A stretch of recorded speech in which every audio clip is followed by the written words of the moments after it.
Qual foi o pior momento que você acha que até hoje você passou? A maior provação, onde você precisou realmente se apoiar em Deus e você viu Ele ali do teu lado?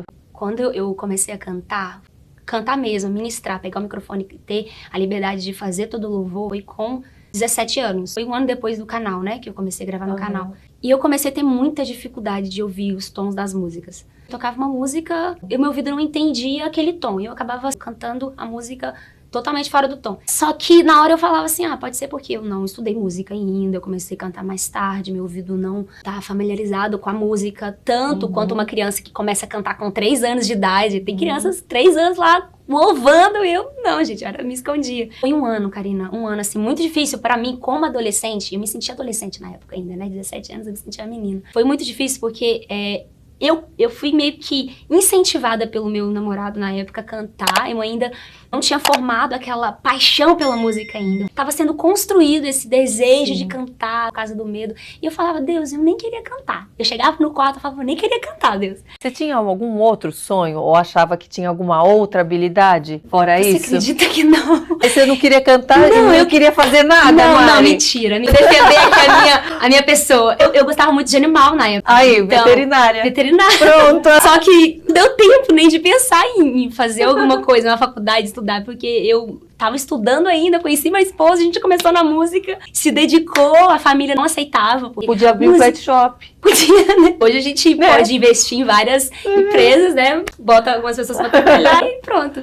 Quando eu conheci ele, foi onde que ele, através de Deus, acredito, né? O Espírito Santo ativou esse ministério musical. Pronto, a gente só queria fazer isso. Eu não queria fazer mais nada, eu queria estudar.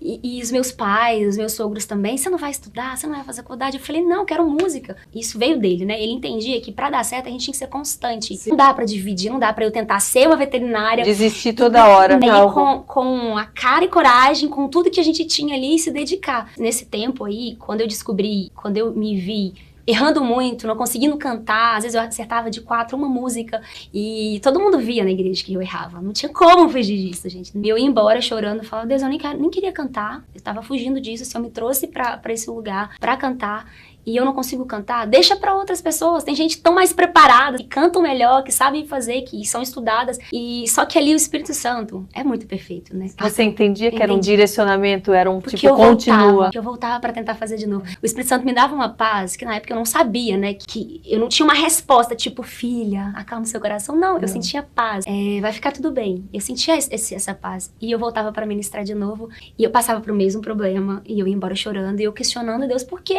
Eu falava, eu quero fazer, mas eu não consigo, meu ouvido não entende que é essa nota. E ninguém conseguia me ajudar, Karine. Só que aí o meu esposo falou, Mari, vamos esperar, vamos parar um tempo pra estudar, vamos ver o que você tem, por que você não consegue, estuda música, vamos estudar violão. E eu sentia que eu tinha muita dificuldade de ouvir bem as pessoas falavam num nível assim, um volume legal, e eu ficava, oi, eu não entendia algumas palavras, e eu falei, olha, eu falava alto também na época, vou fazer um teste de audição.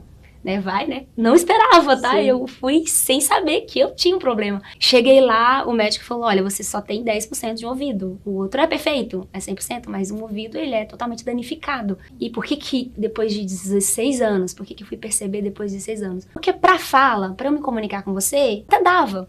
Algumas palavras eu não entendia, mas dava. Mas quando a gente fala de música, a gente precisa ter um ouvido melhor para identificar as notas. E foi aí que eu descobri, porque eu precisei muito mais do meu ouvido que antes. E hoje eu vejo, né, o quanto a minha perda auditiva me prejudicou na escola, atenção, um aprendizado. Me prejudicou muito e eu fui perceber isso depois. E quando eu descobri, pra mim foi difícil, porque eu falei, poxa, eu vou ter que usar aparelho auditivo. Eu tinha esse preconceito, né? Era muito imatura. Gente, sempre que eu falo é porque era uma adolescente que não entendia nada, tá? Eu falava, as pessoas vão ver aquele negócio grandão no meu ouvido. E depois eu falei, meu primeiro aparelho auditivo era pequenininho, era um fone de ouvido. Aí eu falei, não precisa ficar nesse desespero. Só que nesse ano foi muito difícil, esse ano de não poder cantar, estudar.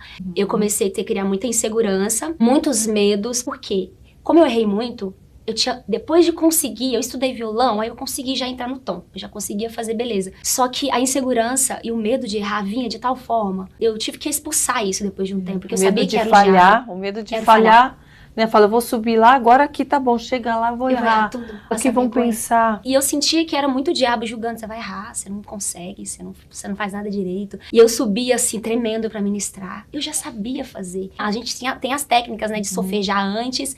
Até hoje eu solfejo pra ter segurança se eu tô no tom certo.